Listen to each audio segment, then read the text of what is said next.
Hello friends, আমি Martin. আমি চলে আসলাম টু সাইড কিচেন। আমি প্রথম রেসিপি শেয়ার করবো, সেটা আনারসের চাটনি বানিয়ে দেখাবো। তো সেটা বানাতে কী কী উপকরণ লাগে আসুন দেখাই। তা জানিয়ে দিই, আমার চ্যানেল ভিডিও ছাড় আছে। আপনাদের যদি ভালো লাগে অবশ্যই লাইক, কমেন্ট ও শেয়ার করবেন, বেশি বেশি করে শেয়ার করবেন। আর যদি আমার চ্যানেলে নতুন হয়ে থাকেন তাহলে প্লিজ সাবস্ক্রাইব করবেন, বেল নোটিফিকেশনটা অল করে দেবেন যাতে আমার ভিডিও আপনার কাছে আগে পৌঁছে যায়। তাই চলুন আনারসের চাটনি বানাতে কী কী উপকরণ লাগে আসুন দেখাই।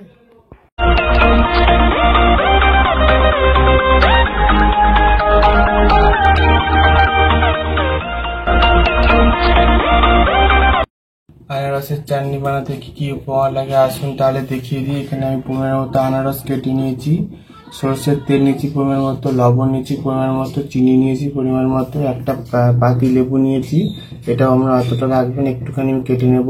একটা হলুদ নিয়েছি অল্প সামান্য, লঙ্কা নিয়েছি একটা, আর আমি 4-5টার মতো 5 ফোড়ন নিয়েছি। তার জন্য রেসিপিটা শুরু করি। গ্যাস টেলে কড়াটা বসিয়ে দিই, কড়াটা গরম হয়ে গেছে, এর মধ্যে সরষের তেল দিয়ে দেবো, 5 ফোড়নটা দিয়ে দেবো, শুকনো লঙ্কাটা দিয়ে দেবো, এখানে ভেজে নেবো, আনারসটা দিয়ে দেবো,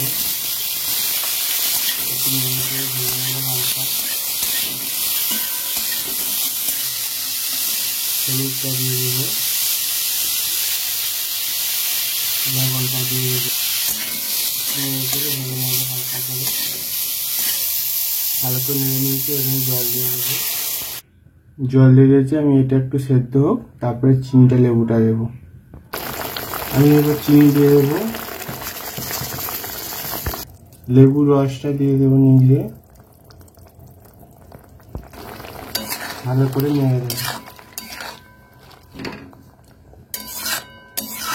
ফুটি জলটা মারবে, তারপরে নামাবো।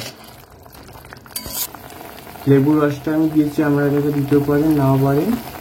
লেবুর রসটা দেওয়ার কারণ হচ্ছে একটু টক টক খেতে লাগবে, সেই জন্য লেবুর রসটা দিয়েছি। দেখুন আমার আনারসের চাটনি রেসিপিটা হয়ে গেছে, এটা আমি এবার নামিয়ে নেব। দেখুন আমার আনারসের চাটনি রেসিপিটা হয়ে গেছে। এই রেসিপিটা যদি আপনাদের ভালো লেগে থাকে অবশ্যই লাইক, কমেন্ট ও শেয়ার করবেন, বেশি বেশি করে শেয়ার করবেন। আর প্লিজ সাবস্ক্রাইব করে দেবেন, আমাদের পাশে থাকবে। চলতে দেখাচ্ছি নেক্সট ভিডিওতে।